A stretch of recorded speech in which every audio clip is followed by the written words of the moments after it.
जी next recap में आपका स्वागत है। वीडियो के स्टार्टिंग में हम देखते हैं अब ना एमसी रिइंकार्नेशन सिमेट्री में आ गया होता है। वो एक डोम के पास खड़ा होता है और वो अपने मन में सोचता है जो उस घोष ने कहा था उसके अकॉर्डिंग अगर मैं एक सर्टेन रियलम में पहुंच जाता हूँ तो मैं एक मास्टर के ऑब्सेशन को ट्रिगर कर सकता हूँ। तो मुझे लगता है कि मैं अभी लुओ यूटियान का ऑब्सेशन को ट्रिगर कर सकता हूँ जो कि इविल फास्ट है, लेकिन इसको ट्रिगर करना कैसे है? लगता है मुझे सारे तरीके इस्तेमाल करना पड़ेगा। फिर सीन सेट होता है, हम देखते हैं दादू अपार्टमेंट में वहाँ पे मिस सानी और शाहरुख से बात कर रहे होते हैं। शाहरुख से कहती है आज मुझे किसी चीज को अटेंड करना पड़ेगा तो आज के लिए मेरे लिए खाना मत बनाओ। फिर मिस सानी कहती है ठीक है तुम यहाँ पे आते वक्त कुछ स्नैक्स ले आना अपने साथ। फिर अपना एमसी उन लोगों को बात करते हुए देख रहा होता है। फिर वो सोफे पे बैठ जाता है और अपने मन में सोचता है मैंने कल बहुत सारे मेथड्स को ट्राई किया लेकिन मैं उस टोमस्टोन को ट्रिगर करने में फेल हो गया। क्या ये इसलिए हो सकता है कि मैं उस रेलम तक अभी तक नहीं पहुंचा हूँ? अगर मैं अपने स्ट्रेंथ को इम्प्रूव करना चाहता हूँ तो मुझे पिल्स का इस्तेमाल करना पड़ेगा। जो मैं माइक्रोवेव से पिल्स बनाता हूँ वो बहुत ज्यादा यूजलेस है। लगता है मुझे अल्कोमी फर्नेस की जरूरत है। जो जिन ने कहा कि वो एक्शन आज होने वाला है लेकिन अभी तक मैं उससे कुछ भी न्यूज को सुन नहीं पाया हूँ और उसके पास मेरा नंबर भी नहीं है। तो क्या मुझे उसके पास जाना चाहिए? फिर उसके फोन में बीप बीप की आवाज आने लगता है। फिर अपना एमसी मन में सोचता है सेन हाइवा, लगता है वो किसी चीज को रिपोर्ट करना चाहता है मुझे। फिर अपना एमसी उसका कॉल उठाता है। सेन हाइवा कहता है मिस्टर ये अभी मैंने किंग ही ग्रुप को पूरा कंट्रोल कर लिया है और सारे एम्प्लॉयज को मैंने नए एम्प्लॉयज के साथ रिप्लेस कर दिया है और अभी मैं इस ग्रुप का नेम को चेंज कर रहा हूँ और 3 दिनों बाद मैं इस ग्रुप का रिबन कटिंग सेरेमनी को हेल्ड करने वाला हूँ। अपना एमसी उसकी बात सुन के कहता है तुमने बहुत ज्यादा अच्छा किया, तुमने अपना प्रॉमिस को निभाया। इस तरह से तो जंगचंग के सारे लोग ये जान जाएंगे कि टियानजिंग ग्रुप अभी वापस आने वाला है। फिर वो मन में सोचता है यिंग किंग मुझे अभी तक कांटेक्ट नहीं किया, क्या वो यहाँ से भाग गया? फिर तभी उनके दरवाजे पर नॉक होता है। अपना एमसी और मिस सनी शॉक हो जाते हैं। फिर अपना एमसी दरवाजा खोलता है और कहता है मिस्टर झू। फिर मिस्टर झू कहता है मिस्टर ये मैंने फाइनली आपको ढूंढ लिया। मिस्टर झू कहता है मैंने सुबह से ही थॉमस रिवर में आपका इंतजार किया लेकिन मैं आपको ढूंढ नहीं पाया और इसलिए मैं ढूंढते ढूंढते यहाँ पे आ गया। फिर अपना एमसी कहता है सॉरी मैं भूल गया था आपको बताने के लिए कि मैं कहाँ पे रहता हूँ। फिर एमसी अपने मन में सोचता है अच्छा यही वजह है कि इसने मुझे अभी तक कांटेक्ट नहीं किया। फिर अपना एमसी उनसे कहता है मिस्टर झू अंदर आइए और यहाँ पे बैठ जाइए। फिर मिस्टर झू कहता है इट्स ओके, मेरे फैमिली को रिसेंटली कुछ हो गया है और मुझे अभी घर पे रहना है और ये रहा आपका इन्विटेशन लेटर, इसकी मदद से आप ऑक्शन में जा पाएंगे। ऐसा कहके वो इन्विटेशन लेटर को अपने एमसी को देता है। अपना एमसी कहता है थैंक यू, लेकिन आपकी फैमिली को हुआ क्या है? क्या मैं आपकी कोई मदद कर सकता हूँ? लेकिन तभी दरवाजे बंद करके मिस्टर झू वहाँ से गायब हो गए होते हैं। अपना एमसी मन में सोचता है क्या वो चला गया? लगता है झू फैमिली में कुछ सीरियस चीज हुआ है। फिर सीन शिफ्ट होता है, हम देखते हैं जंगचंग सिटी के मिलेनियम होटल। वहाँ पे एमसी सूट बूट पहन के एक गाड़ी में आ गया होता है। वहाँ पे जो जिक्सवन होती है। अपने एमसी कहता है जो जिक्सवन, वो अपने एमसी को देख के कहती है मिस्टर ये। अपने एमसी कहता है आखिर तुम्हारे साथ क्या गलत है, तुमको देख के कुछ सही नहीं लग रहा। जो जिक्सवन कहती है मैं सही हूँ, जबकि आप यहाँ पे आ गए हैं तो अंदर आइए मेरे साथ। फिर हम देखते हैं वहाँ पे अंदर का सीन, उस जगह को अच्छे से सजाए होते हैं और वहाँ पे टेबल पे बहुत सारे खाने रखे होते हैं। जो जिक्सवन कहती है ये एंट्री टाइम है और इसको कम्युनिकेशन सर्कल टाइम भी कहा जाता है। इस टाइम में तुम लोगों से और अपने सर्कल से कम्युनिकेशन करते हो और रिलैक्स करते हो और थोड़ी देर बाद अपस्टेयर में ये ऑक्शन शुरू होने वाला है तो थोड़ा सा खाना खा लेते हैं। फिर कोई कहता है जिक्सवन तुम यहाँ पे हो। यहाँ पे एक बंदा दोनों लड़कियों को लेके आ गया होता है। वो कहता है जबकि तुम यहाँ पे आ गए हो तो तुमने मुझे हाई क्यों नहीं कहा? उसमें से पिंक वाला वाली लड़की कहती है वेल आखिर वो ऐसा क्यों करेगी, ये स्ट्रेंज है कि वो यहाँ पे आ भी पाई। वो लड़का कहता है आफ्टर ऑल द झू फैमिली हार्डली अभी सर्वाइव कर रही है। जो जिक्सन कहती है चलो इनको इग्नोर करते हैं। एमसी कहता है आखिर तुम्हारे फैमिली को हुआ क्या है? जो जिक्सन कहती है नहीं कुछ नहीं हुआ है, ग्रैंडपा सब कुछ डील कर लेंगे और एज ए कस्टमर तुम अभी ऑक्शन में फोकस करो। ना एमसी उसकी बात सुन के मन में सोचता है आफ्टर ऑल ये एक फैमिली मैटर है और जबकि वो मुझे बताना नहीं चाहती तो मैं भी उसको कुछ नहीं पूछूंगा जब तक कि मैं सब कुछ जान ना जाऊं। फिर हम देखते हैं शाहरुख से वहाँ पे आगे होती है। वो कहती है ईचन तुम यहाँ पे क्या कर रहे हो? हम देखते हैं शाहरुख से बहुत ज्यादा खूबसूरत बन के वहाँ पे आगे होती है। हमने एमसी कहता है मैं भी तुमसे यही क्वेश्चन पूछने वाला था। जो जिक्सन शाहरुख को देखे मन में सोच रही होती है इतनी ज्यादा खूबसूरत लड़की। फिर वो उनसे कहती है मैं बाथरूम जा रही हूँ तो तुम दोनों आपस में बात कर सकते हो, मैं थर्ड व्हील नहीं बनना चाहती। फिर शाहरुख से कहती है आखिर वो लड़की कौन है, क्या तुम उसके साथ हुकअप कर रहे हो? अपना एमसी कहता है वो फार्मेसी ओनर का डॉटर है, मुझे यहाँ पे रास्ता दिखाने के लिए आई थी और तुम यहाँ पे क्या कर रहे हो? जबकि तुम्हारा बैंक कार्ड को ब्लॉक कर दिया गया है तो तुम इस ऑक्शन में पार्टिसिपेट नहीं कर सकती है ना, तो तुम क्या यहाँ पे फ्री का खाना खाने के लिए आए हो? इसकी बात सुन के मिस शाहरुख से कहती है हाँ मैं एक अच्छा खाना खाने के लिए यहाँ पे आई हूँ, जबकि तुम्हारी कंपनी अभी तक ओपन नहीं हुआ है तो मुझे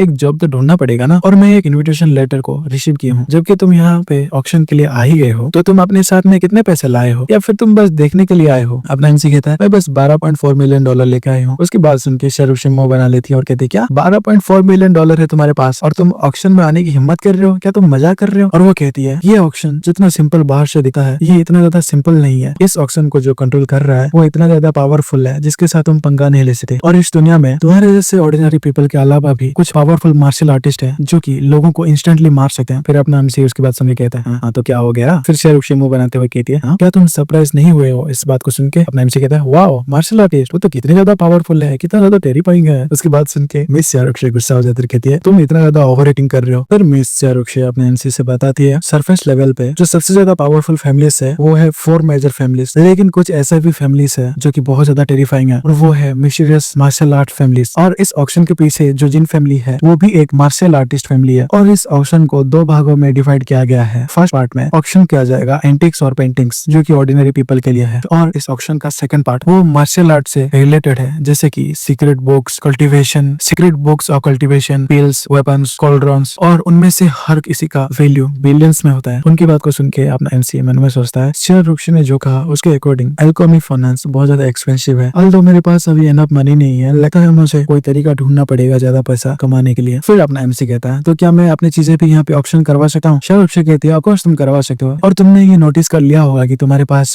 पैसा नहीं है, इसलिए तुम अपने फॉर्मूलाज को बेचने के लिए जा रहे हो, है ना। और यहाँ पे एक स्पेशलाइज्ड अप्रेजल रूम है ऊपर वाले रूम में, तो तुम वहाँ पे जाके अपना लक को ट्राई कर सकते हो। उसके बाद को सुन के ना एमसी मन में सोचता है मैंने इंकिंग से जो रिएक्शन देखा उसके मुताबिक इस जैंगजेंग सिटी इवन वाजिया सिटी में भी बहुत ज्यादा कम अल्केमिस्ट है, तो अगर मैं पिल्स को बेचूं तो मुझे बहुत सारे पैसे मिल जाएंगे। एनीवे पहले मैं जाके अपनी किस्मत को आजमाता हूँ। फिर हम देखते हैं अप्रेजल रूम, वहाँ पे कुछ लोग गेम खेल रहे होते हैं। वहाँ पे एक बंदा कहता है हाँ मैं जीत गया, मुझे मेरा पैसा दे दो, और तुम सभी लोग मुझे $1.5 मिलियन दोगे, तो जल्दी से मुझे पैसे दे दो। बाकी बंदे कह रहे होते हैं ये ज्यादा कुछ नहीं है तो हमें देने की जरूरत नहीं है, तुम हमें नीचा देख रहे हो। एमसी वहाँ पे आ गया होता है, वो मन में सोचता है क्या वो लोग महजूम खेल रहे हैं, इनका स्टेक तो बहुत ज्यादा हाई है, $1.4 मिलियन एक राउंड के लिए है? फिर वो बुढ़ा अपने एमसी को देखता है और कहता है यंग मैन तुम यहाँ पे क्या कर रहे हो, क्या तुम्हारे पास कोई चीज है जिसको कि तुम अपराइज करने के लिए आए हो? फिर अपना एमसी एक बिल को निकाल के कहता है हाँ मैं इसे ऑक्शन करना चाहता हूँ। वो बुढ़ा कहता है ये तो एलेक्सिर जैसा स्मेल कर रहा है, मुझे नहीं पता कि अच्छा है कि नहीं। उनमें से वो औरत कहती है वेल आजकल तो कोई भी रियल एलेक्सिर बचे नहीं है। और टकला वाला बंदा कहता है ज्यादातर पिल्स को तो राउंड शेप में बना देते हैं लोग बेचने के लिए। और उनमें से ब्लैक वाला बंदा कहता है जल्दी करो हमें और भी ज्यादा तो खेलना है। तभी वो व्हाइट वाला बंदा कहता है अरे तुम लोग अपना मुंह बंद करो, पिल्स के बारे में मुझसे ज्यादा बेटर कोई नहीं जानता। फिर वो कहता है ये उन लो ग्रेड पिल्स से बहुत ज्यादा डिफरेंट स्मेल कर रहा है, लगता है मुझे और अच्छे से देखना पड़ेगा। ऐसा कहकर वो मैग्नीफाइंग ग्लास को निकाल के उस पिल्स को देखने लगता है और कहता है इसके पास तो एक पैटर्न है, ये तो सच में एक रियल पिल है। उसकी बात सुन के सभी लोग कहते हैं क्या कौन सा पैटर्न, मुझे देखने दो, क्या तुम श्योर हो? वो बंदा कहते हैं हाँ इसके पास पैटर्न है जो कि बस पिल्स के पास होता है, और इसके पास रिच अरोमा है, इसका स्मेल बहुत ज्यादा अच्छा है, और इसका पैटर्न ऐसा है जैसे कि रिसेंटली ही किसी ने इसको बनाया है। उसके बाद सुन के सभी लोग शौक हो जाते हैं, कहते हैं क्या एक अल्केमिस्ट यहाँ पे निकला है? वो अपने एमसी से कहता है यंग मैन आखिर तुमको ये चीज कहाँ से मिला, क्या तुम्हें ये तुम्हारे मास्टर ने दिया, क्या वो एक अल्केमिस्ट है? उनकी बात सुन के अपने एमसी अपने मन में सोचते हैं हाँ क्या इस जगह में कोई अल्केमिस्ट नहीं है क्या एक सिंगल अल्केमिस्ट भी नहीं है क्या? मैं इस वाजिया में बस एक आखिरी लौता अल्केमिस्ट हूँ। फिर वो उनसे कहता है मैं अभी के लिए ये आपको नहीं बता सकता, और आपके पीछे जो है मैं उनसे बात करना चाहता हूँ। फिर वो बंदा कहता है यंग मैन मेरे पीछे हो। ऐसा कह के वो किसी जगह में चले जाते हैं और कहते हैं माय लेडी मैं आपके पास एक हॉनर्ड गेस्ट को लेके आया हूँ। वहाँ पे एक लड़की कहती है अंदर आ जाओ। वो बुढ़ा कहता है ये यंग मैन यहाँ पे एक बिल को ऑक्शन करने के लिए आया है। वो लड़की कहती है एक बिल, क्या तुम श्योर हो? वो बुढ़ा कहते हैं हाँ मैं श्योर हूँ। वो बिल्स को निकाल के उस लड़की को दिखाता है। वो लड़की उस बिल को अपने हाथों में लेके कहती है इसको देख के तो ऐसा ही लग रहा है कि ये पक्का बिल है, और इसको देख के ये भी लग रहा है कि ये पिछले महीने ही रिफंड किया गया है, क्या ये? फिर वो बुढ़ा कहता है मैं आप लोगों को अकेले छोड़ देता हूँ। ऐसा कह के वो वहाँ से चला जाता है। वो लड़की कहती है यहाँ पे आके बैठ जाओ लड़के, और वो अपना इंट्रोडक्शन देते हुए कहती है मैं हूँ जिन लेंगन, और क्या मैं आपका नाम जान सकती हूँ? अपना एमसी कहता है मेरा नाम है ईचेन। तो चलो सीधे बात पे आते हैं, क्या मेरा बिल को ऑक्शन किया जा सकता है? उसकी बात को सुन के वो लड़की मन में सोच रही होती है ये लड़का बहुत ज्यादा यंग है एल्केमी को समझने के लिए, क्योंकि इसके लिए बहुत ज्यादा फॉर्मूलाज को स्टडी करना पड़ेगा और बहुत ज्यादा मेडिसिनल हर्ब्स के प्रॉपर्टीज को याद करना पड़ेगा, जो कि बहुत ज्यादा टाइम कंज्यूमिंग है। और इस बिल को देख के लग रहा है कि ये रिसेंटली ही प्रोड्यूस किया गया है। फिर वो अपने एमसी से कहती है ऑफ कोर्स आखिर तुम्हारे पास ऑक्शन करने के लिए कितना पिल्स है? फिर अपना एमसी कहता है जो तुम्हारे पास बिल है उसके साथ साथ मैं 5 बिल को बेचना चाहता हूँ। उसके बाद सुन के वो लड़की मन में सोचती है क्या इतना ज्यादा पिल्स, लगता है कि इसके पीछे बहुत ज्यादा बड़ा अल्केमिस्ट है। फिर वो अपने एमसी से कहती है मिस्टर ये 5 बिल तो एटलीस्ट $150 मिलियन होंगे, हाउएवर ये जो चीज है इसका वैल्यू बहुत ज्यादा रेयर है, तो मैं सजेस्ट करता हूँ कि आप इसको एक एक करके बेचिए। तो इस हिसाब से बस आप एक ही बिल को यहाँ पे ऑक्शन कर सकते हैं। फिर अपना एमसी उसके बाद सुन के कहता है तो आप बाकी बचे 4 पिल्स के लिए आप अपने मर्जी से बोली लगाइए मिस जिन, मुझे फर्क नहीं पड़ता कि इससे जिन फैमिली कितना ज्यादा कमाएगी, लेकिन मैं एक सेटिस्फैक्टरी प्राइस को चाहता हूँ। उसके बाद सुन के वो लड़की मन में सोचती है ओ माय गुडनेस अगर हम इस बिल को स्टोर करते हैं और बेचते हैं धीरे धीरे तो हम बहुत ज्यादा प्रॉफिट कमाएंगे। फिर वो अपने एमसी से कहती है मिस्टर ये तुम तो बहुत ज्यादा बोल्ड हो, और ये लो एक कार्ड जिसमें कि $140 मिलियन है और उसका पासवर्ड है कार्ड के लास्ट डिजिट, और मेरे पास अभी के लिए बस इतना ही पैसा बचा है। और ऑफकोर्स ये 4 पिल्स खरीदने के लिए काफी नहीं है, लेकिन मैं आपको एक और कंडीशन को ऑफर करती हूँ, अभी से जिन फैमिली फैमिली आपको एक फेवर करेगी जब भी आप चाहे आपके साथ कुछ भी हो, जिन फैमिली उसको हैंडल करने में आपकी मदद करेगी। फिर वो कार्ड अपना एमसी ले लेता है। वो लड़की मन में सोचती है इस लड़के का वैल्यू तो बहुत ज्यादा है और इसके पीछे जो अल्केमिस्ट है उसका वैल्यू तो और भी बहुत ज्यादा है, जबकि मैंने इसको बोल दिया है कि मैं इसको एक फेवर करूंगी, लगता है कि हम दोबारा मिलने वाला है। फिर अपना एमसी उसको कहता है मैं इस प्राइस को एक्सेप्ट करता हूँ, तो अभी ये ऑक्शन शुरू होने वाला है, तो मैं अभी यहाँ से जा रहा हूँ। वो लड़की और एक कार्ड को बाहर निकल के अपने एमसी की तरफ थ्रो करती है। एमसी उसको पकड़ लेता है और कहता है आखिर इसका क्या मतलब। वो लड़की कहती है फ्री ऑक्शनर्स जैसे कि तुम हो वो अक्सर अपना ट्रू आइडेंटिटीज को हाइड करते हैं। फिर अपना एमसी वहां से जाते हुए मन में सोचता है क्या वो मुझे टेस्ट कर रही है, तो क्या हो गया, क्या उसको लगता है कि वो मेरी ट्रू आइडेंटिटी को पता लगा पाएगी। ऐसा कह के वो उसको बाय बाय कहता है। वो लड़की कहती है सी यू मिस्टर ये। फिर अपना एमसी दरवाजा बंद करके वहां से चला जाता है। वो लड़की सोचती है उसके मूवमेंट को जज करे तो लगता है वो एक एंशिएंट वॉरियर है जैसे कि मैंने एक्सपेक्ट किया था, लेकिन मैं क्यूरियस हूँ ये जानने के लिए कि वो कितना ज्यादा पावरफुल होगा। फिर वो किसी को कॉल करती है और कहती है ई चेन नामक एक पर्सन को इन्वेस्टिगेट करने में मेरी मदद करो। फिर सीन शिफ्ट होता है, हम देखते हैं ऑक्शन में। वहाँ पे शाहरुख से एमसी और जू फैमिली के लड़की बैठे होते हैं। शाहरुख से कहती है क्या तुम्हें एनफ मनी मिल गया। एमसी कहता है 140 मिलियन ये काफी रहेगा ना। उसकी बात सुन के वो जू फैमिली की लड़की शॉक हो जाती है, कहती क्या। फिर मिस शाहरुख से कहती है देखा इवन जीजवान भी तुम्हारी बात को बिलीव नहीं कर रही, तुम्हारे फॉर्मूला प्रीशियस तो है लेकिन उनका इतना ज्यादा भी वैल्यू नहीं है कि वो 140 मिलियन के होंगे, तुम इतना ज्यादा फेंकना बंद करो। फिर हम देखते हैं वो ऑप्शन और कहता है फर्स्ट पार्ट का लास्ट आइटम है the tears of the stars. हम देखते हैं एक नेकलेस को, उसको शाहरुख से देख के शॉक हो जाती है। मैं बताया जाता है कि ये डिन युआनचेंग का लास्ट वर्क है। वो जंगन प्रोविंस का एक ग्रेट ज्वेलर था, लेकिन ये बस एक सेमी फिनिश्ड प्रोडक्ट है। मिस्टर डिन चाहते थे कि वो इसको अपने लाइफ के आखिरी मोमेंट में फिनिश कर दे और अपने ग्रैंड डॉटर को दे दे, लेकिन वो फेल हो गए। बाद में वो टीयर ऑफ द स्टार चोरी हो गया और बहुत सारे कंट्री ट्रैवल करने के बाद अभी फाइनली ये जेनचेंग सिटी में वापस आ गया है। तो इस ऑक्शन को शुरू करता है और इसका स्टार्टिंग प्राइस है $8.3 मिलियन और सभी इंक्रीमेंट $3 लाख से कम नहीं होना चाहिए। उसकी बात सुन के मिस शाहरुख से शॉक हो जाती है, कहते हैं क्या। फिर सभी लोग बेट करने लगे $9 मिलियन, $9.5 मिलियन, $9.8 मिलियन।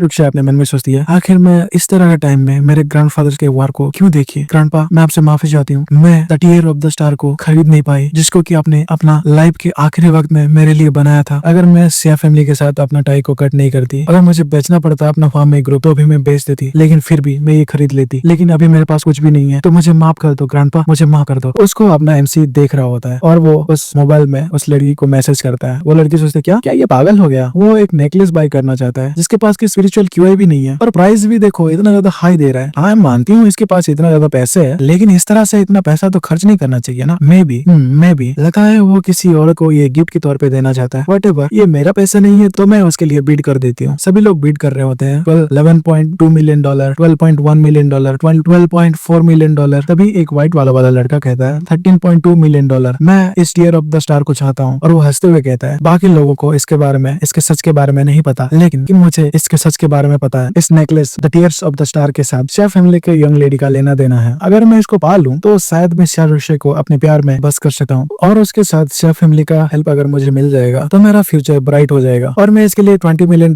को प्रिपेयर किया हूँ, तो डेफिनेटली मैं इसको पाकर रहूंगी। हम देखते हैं मिस शाहरुख से जो कि बहुत ज्यादा उदास होती है। तभी अनाउंसमेंट होता है एक जेंटलमैन जो कि एनोनिमस रहना चाहते हैं, उन्होंने $28 मिलियन को बिड किया है। वो बात सुन के वो लड़का शॉक हो जाता है और कहता है क्या एक बंदे ने $28 मिलियन को ऑफर किया, क्या वो पागल हो गया है, आखिर वो है कहाँ पे। वो ऑक्शन वाला बंदा कहता है वो जेंटलमैन एनोनिमस रहना चाहते हैं, तो हमारे स्टाफ ने उनके बिहा पे बिड किया है। वो लड़का गुस्से में कहता है व्हाट, क्या तुम मुझसे मजा कर रहे हो, कोई भी बंदा $28 मिलियन देके वो नेकलेस नहीं खरीदेगा, क्या तुम यहाँ पे ट्रिक्स खेल रहे हो, मेरे पास बस $20 मिलियन है। तभी वो लड़की वहाँ पे आ गई होती है और कहती है क्या तुम जिन फैमिली को क्वेश्चन कर रहे हो। सभी लोग बात करते हैं यही लोग इस ऑक्शन के एजेंट है और हम इस बात का श्योर है कि इन सब के पीछे जिन फैमिली है। और लोग कह रहे होते हैं वो लड़की फाइनली यहाँ पे आ गई है, लगता है वो लड़का सफर करने वाला है। उस लड़की को देखे वो लड़का घबराने लगता है और वो थर थर कांपने लगता है और कहता है नहीं मेरा कहने का मतलब ये नहीं था। तो वो लड़की कहती है किसी के पास भी ये हक नहीं है जो वो जिन फैमिली को नीचा दिखा सके, तो जल्दी से गार्ड्स इस बंदे को पकड़ो और इसके हाथ पैर को तोड़ दो। वो बंदा कह रहा होता है प्लीज मुझे जाने दो, मुझे जाने दो, मैं क्यों मिंकाई हूँ, तुम मुझे चोट नहीं पहुंचा सकते। लेकिन हम तभी देखते हैं खून के छींटे। वो लड़की जाते हुए पीछे मुड़ के कहती है अभी से जंगचिंग सिटी का ऑक्शन में क्यू फैमिली को पार्टिसिपेट करने नहीं दिया जाएगा और जो भी इसको डिसोबे करता है उसको वहीं पे मार दो। एक गार्ड उसको घसीटते हुए लेके जा रहा होता है। बाकी लोग बात कर रहे होते हैं ये है जिन फैमिली का पावर, एक मार्शल आर्ट फैमिली का पावर। उस छोटे बंदे ने एक मार्शल आर्ट फैमिली को प्रोवोक किया तो ये डिजर्व करता था। ऑर्डिनरी फैमिलीज का जिन फैमिली के साथ कंपेयर नहीं किया जा सकता। वो ऑक्शनर कहता है $20 मिलियन 1 2 3 और ये सोल्ड आउट हो गया। हम देखते हैं मिस शाहरुख से जो कि बहुत ही ज्यादा उदास होती है और कहती है बाद में मैं जब पैसा कमाती तो चाहे कितना भी महंगा पड़ता तो भी मैं कुछ भी करती, लेकिन इसको वापस ले लेती, लेकिन अभी मुझे इसका बायर्स का नेम भी भी नहीं पता है और वो कैसा दिखता है ये तक नहीं पता है। आखिर मैं इसको कैसे ढूंढूंगी? फिर हम देखते हैं वो लड़की कहती है नेक्स्ट हम इस ऑक्शन का सेकंड पार्ट स्टार्ट करते हैं। ड्यू टू सम इमरजेंसीज हमारे जो फाइनल आइटम था जो कि 100 हर्ब्स गोल्डन होने वाला था वो अभी बदल गया है, तो आप इंतजार करिए और देखिए। तो हम पहले ऑक्शन को शुरुआत करते हैं गोल्ड थ्रेडेड क्लॉथ्स के साथ और इसका स्टार्टिंग प्राइस है $12.4 मिलियन। देखिए वो बहुत सारे आइटम्स को सेल करने लगती है, ऑक्शन करने लगती है। फिर वो कहती है 7th आइटम है इस ऑक्शन का वो है मोर स्वॉर्डमैनशिप जिसका स्टार्टिंग प्राइस है $20.6 मिलियन।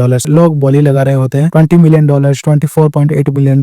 वो सब देख के जू फैमिली की लड़की सोच रही होती है वाओ इतना ज्यादा आइटम्स ऑक्शन हो गया और सारे आइटम्स बहुत ज्यादा एक्सपेंसिव है और यहाँ पे तो मार्शल आर्ट का सीक्रेट बुक्स भी है, ये कितना ज्यादा आई ओपनर है। अपना एमसी वो सब देख के मन में सोच रहा होता है ये तो सब कचरे हैं। फिर अपना एमसी मन में सोचता है ये सारे लोग तो गार्बेज के पीछे पागल हो गए हैं और इतना ज्यादा स्पेंड कर रहे हैं। इन लोगों को पता नहीं है कि एंशिएंट मार्शल आर्टिस्ट और उस जगह में कितना ज्यादा अंतर है। ये एंशिएंट वॉरियर्स अपने आप को सुपीरियर मानते हैं लेकिन उनको कुछ भी नहीं पता है उस जगह के मुकाबले ये लोग बस एक कीड़े हैं। वो लड़की कहती है और अभी जो आइटम यहाँ पे सेल होने वाला है वो मोस्ट वैल्यूएबल आइटम है इस ऑक्शन का 100 हर्ब्स कॉल्ड्रन। ऐसा करके वो 100 हर्ब कॉल्ड्रन से पर्दा निकाल लेते हैं और कहती है मेरी फैमिली एक्सीडेंटली शिनमोंग माउंटेन में इसको ढूंढ निकाली और आप इसको बेस रिफाइन करने के लिए या फिर कलेक्शन के तौर पे रख सकते हैं और यही इस ऑक्शन का लास्ट आइटम होने वाला था लेकिन ये अभी सेकंड लास्ट आइटम बन गया है और इसका स्टार्टिंग प्राइस है $42 मिलियन और इसका सारे बोली $1.5 मिलियन से ही इंक्रीज करना पड़ेगा। अपना एमसी कहता है इंटरेस्टिंग, मैंने जितना सोचा था इस गोल्डन का ग्रेड तो उससे भी ज्यादा हाई है। सभी लोग बोली लगाने लगता है $48.3 मिलियन, इसका डबल कर दो $56 मिलियन, $59 मिलियन। लेकिन तभी उसके फोन में नोटिफिकेशन आता है, वहाँ पे एमसी का नाम लिखा होता है रिचफुल, मतलब पागल अमीर बंदा। अपना एमसी उसको मैसेज क्या होता है मुझे वो हर्ब्स गोल्डन चाहिए चाहे वो कितना ही ज्यादा महंगा हो। वो लड़की उस मैसेज को देख के सोचती है हाँ मुझे पता था ये तुम 100 हर्ब्स गोल्डन के लिए आए हो, मैंने ये सही गेस किया था। तुम्हारे पीछे जो अल्केमिस्ट है उसको ये गोल्डन चाहिए। तभी वहाँ पे एक ओल्ड मैन $62 मिलियन का बिड लगाते हैं। उसकी बात सुन के सभी लोग बात कर रहे होता है Jiang Wanlin, third son of the Jian family, उसने ये प्राइस को ऑफर किया है। ये तो जियांगजिंग सिटी के 3 मार्शल आर्ट फैमिली में से है, हम इसके साथ कम्पीट नहीं कर सकते और वरना हम ट्रबल में आ जाएंगे। कहा जाता है कि जियांग वनलिन एक रूथलेस बंदा है, अगर वो किसी चीज को चाहता है तो वो उसके लिए कुछ भी करने के लिए तैयार हो जाता है और कैसे भी हो उसको ले लेता है। फिर अपना एमसी के फोन में मैसेज आता है जो कि जिन लिंगियन ने भेजा होता है। वो कहती है मिस्टर ये जियांग वनलिन एक टॉप मैन है, वो मार्शल आर्ट फैमिली से है, तो आपको इस 100 हर्ब्स गोल्डन से गिव अप कर लेना चाहिए और उसके साथ कम्पीट नहीं करना चाहिए। फिर भी अपना एमसी कहता है नहीं मुझे फर्क नहीं पड़ता, तुम खरीद लो। फिर वो लड़की अपने मन में सोचती है मैंने आपके पिल्स के ऊपर $140 मिलियन को खर्चा किया और इससे मुझे बहुत ज्यादा प्रॉफिट हुआ, तो शायद मुझे आपके लिए कुछ करना ही चाहिए, इस बार मैं आपकी मदद करूंगी। फिर वो अनाउंस करती है एक जेंटलमैन जो कि आपको एनोनिमस रखना चाहते हैं, उन्होंने $70 मिलियन का ऑफर किया। उस बात को सुन के वो छोटा बच्चा बहुत ज्यादा गुस्सा हो जाता है। लोग बात कर रहे होते हैं कि मैं ये बिलीव नहीं कर सकता कि किसी में इतना हिम्मत है जो जियांग वनलिन के साथ कम्पीट कर सके। कि दूसरा बंदा कहता है कितना ज्यादा रेकलेस है, इवन दो वो एनोनिमस है तो क्या हो गया, जियांग फैमिली के पावर के साथ वो जल्दी उसके ट्रू आइडेंटिटी को फाइंड कर लेंगे। हम देखते हैं वो पर्पल वाला बंदा कहता है लगता है हजरत किसी को मरने की इच्छा। फिर वो बीट प्राइस को बढ़ाता है और कहता है $73 मिलियन। तभी वो अनाउंसर कहता है $73 मिलियन, नंबर 38 ने $73 मिलियन का ऑफर दिया। फिर वो लड़का अपने मन में सोच रहा होता है लगता है मुझे ये मिल जाएगा, 100 हर्ब्स गोल्डन के लिए यही सबसे ज्यादा हाईएस्ट प्राइस है और इसके ऊपर कोई भी बीट नहीं कर सकता। लेकिन तभी अनाउंसमेंट होता है एक जेंटलमैन जो कि अपने आप को एनोनिमस रखना चाहते हैं, उन्होंने $98 मिलियन को ऑफर किया। वो बात सुन के वो बंदा गुस्सा हो जाता है और कहता है क्या आखिर क्या चल रहा है यहाँ पे, क्या वो मेरे साथ पंगा लेना चाहता है, क्या वो हमारे जियांग फैमिली को प्रोवोक करना चाहता है। मैंने सोचा $73 मिलियन इसका हाईएस्ट प्राइस होगा, लेकिन उसने $98 मिलियन का ऑफर कर दिया। ऐसा कह के वो टेबल पे हाथ मारता है और कहता है मुझे फर्क नहीं पड़ता कि तुम कौन हो, जबकि तुमने हमारे जियांग फैमिली को प्रोवोक किया है तो मैं तुम्हें ढूंढ निकालूंगा, चाहे तुम कहीं भी छुपो, और मैं तुम्हें रिग्रेट करवाऊंगा जो तुमने आज किया है। उसको देख के वो लड़की घबरा रही होती है। वो कहती है $98 मिलियन 1, $98 मिलियन 2, $98 मिलियन 3 और ये सोल्ड आउट हो गया। फिर अपना एमसी मन में सोच रहा होता है इस गोल्डन के साथ मैं फाइनली अपने रियलम को इम्प्रूव कर पाऊंगा क्विकली। लड़की अनाउंस करती है अभी ही मेरे फैमिली को एक प्राइसलेस आइटम मिला है जिसको कि हम डिस्क्राइब नहीं कर सकते। ये इस ऑक्शन का फाइनल आइटम है, एक रियल पिल। और वो बक्सा खोल लेते हैं तो उसमें एक रियल पिल होता है। सभी लोग शॉक हो जाते हैं और कहते हैं जिन लिंगियन कभी भी झूठ नहीं बोलेंगी, तो ये सच में एक रियल पिल है। लेजेंड्स के कहने के मुताबिक एक पिल बस तुम्हें हील नहीं करती बल्कि उसके साथ साथ तुम्हारे कल्टीवेशन को भी इम्प्रूव करता है। भाई क्या चल रहा है यहाँ पे, मुझे पीछे पिकाचू, डोरेमोन और साइड में और एक एलियन एक्स या पता नहीं क्या है वो भी दिख रहा है। फिर वो लड़की अनाउंस करती है इसका स्टार्टिंग प्राइस $56 मिलियन है और सारे इंक्रीजमेंट $3 मिलियन से कम नहीं होना चाहिए। सभी लोग बोली लगाने लगते हैं $70 मिलियन, $77 मिलियन, $93 मिलियन। उन सबको मिस शेर देके शौक हो जाती है और कहते हैं क्या सीरियसली, क्या इस बिल का इतना ज्यादा वैल्यू है, मैं पहली बार इतने ज्यादा पागल लोगों को इस ऑक्शन में देख रही हूँ। फिर वो लड़की अनाउंस करती है ये ऑक्शन यहीं पे खत्म होने वाला है, तो आप बैंकेट में जाइए और थोड़ा सा मजा लीजिए। भाई मुझे फिर से दोहरे पड़ रहे हैं या पता नहीं क्या। बैटमैन दिख रहा है भाई, पिकाचू दिख रहा है भाई, और एक पता नहीं कौन सा एलियन है लेकिन मैंने देखा है, उसका नाम याद नहीं आ रहा है। वो चल के जा रहे होते हैं। फिर हम देखते हैं अपना एमसी जू फैमिली की लड़की और शाहरुख से वहाँ पे जाने के लिए तैयार होते हैं। अपना एमसी आगे देखता है और कहता है हाँ मैंने ये एक्सपेक्ट नहीं किया था। जियांग वेनलिन ने उस पील को $112 मिलियन में खरीद लिया। मैं सोचता हूँ जब उसको पता चलेगा कि जिसने उसका कॉल्ड्रेन लिया है उसी ने वो पील को रिफंड किया है तो उसका रिएक्शन क्या होगा। तभी अपना एमसी का फोन रिंग होता है। वहाँ पे जिन लेंगियन का एक मैसेज आया होता है। वो कहती है मिस्टर ये प्लीज मेरे पास आ जाइए, आपने जो किया वो बात जानने के बाद मेरे फादर ने कहा कि मैं आपको कॉम्पनसेट करूं। फिर मिस शाहरुख से कहती है ईचन बेंकी को छोड़ के चलो हम घर चलते हैं साथ में। बाय द वे तुमने कहा कि तुम्हारे पास $140 मिलियन है तो मैं तुम्हें कुछ बाय करते हुए क्यों नहीं देखी। ना एमसी कहता है मुझे पसंद आने जैसी चीजें मैंने कुछ भी नहीं देखा इसलिए मैंने कुछ नहीं खरीदा। तो अभी तुम थोड़ा सा जू जिक्सन के साथ बात करो तब तक मैं बाथरूम जाके आता हूँ। फिर अपने एमसी मन में सोचता है मैं सोचता हूँ कि जिन लेंगियन मुझे किस तरह से कॉम्पनसेट करने वाली है। फिर सीन्स शिफ्ट होता है। हम देखते हैं मिलेनियम होटल का रूम नंबर 001। वहाँ पे वो लड़की कहती है मिस्टर ये इस कार्ड में $200 मिलियन है। मेरे फादर ने कहा कि मैं आपको इसके साथ कॉम्पनसेट करूँ। आफ्टर ऑल आपने इस बिल को बेच के बहुत ज्यादा पैसे गवा दिए और ऑफ कोर्स हमारा जो जिन फैमिली वाला फेवर था वो अभी भी रहेगा। ऐसा कह के वो कार्ड को अपने एमसी को देती है। तो अपना एमसी वो कार्ड ले लेता है और कहता है मैं यहाँ पे पैसे कमाने के लिए नहीं आया था बल्कि मैं 100 हर कॉल्ड्रेन के लिए आया था। उसके बाद सुन के वो लड़की कहती है आपकी सेफ्टी के लिए आप मुझे आपका एड्रेस दे दीजिए और आपका फोन नंबर दे दीजिए, मैं किसी के हाथ में आज रात तक इस सामान को डिलीवर करवा दूंगी। और वो पूछती है बाय द वे मिस्टर ये क्या आप यहाँ पे आज रात की डिनर पार्टी के लिए रुकेंगे, मेरे फादर आपको ट्रीट देना चाहते हैं। अब एमसी कहता है नहीं नो थैंक्स और वहाँ से जाने लगता है। तो लड़की कहती है हाँ। फिर अपना एमसी कहता है मैं डिनर पार्टी में नहीं आ सकता, मेरे फ्रेंड ने घर पे कुछ खाना बनाया है तो मैं वहीं पे जाके खाऊंगा और मैं बाहर का खाना ज्यादातर नहीं खाता, तो बाय बाय। ऐसे कह के वो जाने लगता है। लड़की अपने मन में सोचती है क्या इसको पता नहीं चला कि मेरा फादर इसको इन्वाइट करके इसको बचाना चाहता है, इसने जंग फैमिली को ऑफेंड किया है तो पावरफुल फोर्सेस के प्रोटेक्शन के बिना वो मारा जाएगा। वेल मेरे फादर ने एक चांस तुमको ऑफर किया था लेकिन तुमने उसको एक्सेप्ट नहीं किया तो हमें ब्लेम मत करना अगर कुछ तुम्हारे साथ गलत हो जाए तो। फिर सीन शिफ्ट होता है। हम देखते हैं मिलेनियम होटल का 5th फ्लोर जहाँ पे की मॉनिटरिंग रूम होता है। वहाँ पे वो लड़का आ गया होता है और सारे बंदों को मार दिया होता है। वहाँ पे सारे लोग मरे पड़े होते हैं। वो अपना पिल्स को निकालता है और कहता है मैंने सोचा नहीं था कि मुझे इस तरह का ट्रेजर मिलेगा आज। ये पिल मेरे फैमिली वाले पिल से डिफरेंट है और इसका प्योरिटी भी डिफरेंट है। ये पिल एक्सट्रीमली प्योर है। इंटरेस्टिंग। फिर उसका बॉडीगार्ड कहता है मास्टर इस पैटर्न को देख के लग रहा है कि ये 10 दिन पहले बनाया गया है। फिर वो लड़का कहता है ओ ऐसा है तो आखिर ये जिन फैमिली इसको कहाँ से लेके आई है और उन्होंने तो इतना ज्यादा अच्छा पिल को ऑक्शन भी कर दिया, क्या उनके पास बहुत सारे पिल्स हैं। तो वो बंदा कहता है हाँ ये ऐसा हो भी सकता है, अगर जिन फैमिली इस पिल के सोर्स को कंट्रोल करती है तो जल्द ही जंग फैमिली को सरपास कर देगी। वहाँ पे एक बंदा कहता है मास्टर हमें सर्विलेंस वीडियो मिल गया है, जिन लेंगियन ने बस इसी आदमी को मिला है आज के दिन, तो यही आदमी है जो वो 100 हर्ब्स कॉल्ड्रन को लेके गया है और यही बंदा हो सकता है जिसने जिन फैमिली को वो पिल दिया है। ये बात सुन के वो यंग मास्टर गुस्सा हो जाता है और कहता है जो चीज मेरे फैमिली को बिलोंग करती है इस चीज को वो अपने लिए रखने का हिम्मत कैसे हुआ इस लड़के का, लगता है इसको मरने की इच्छा है। फिर सीन शिफ्ट होता है। हम देखते हैं अपना एमसी शाहरुख से और जू फैमिली की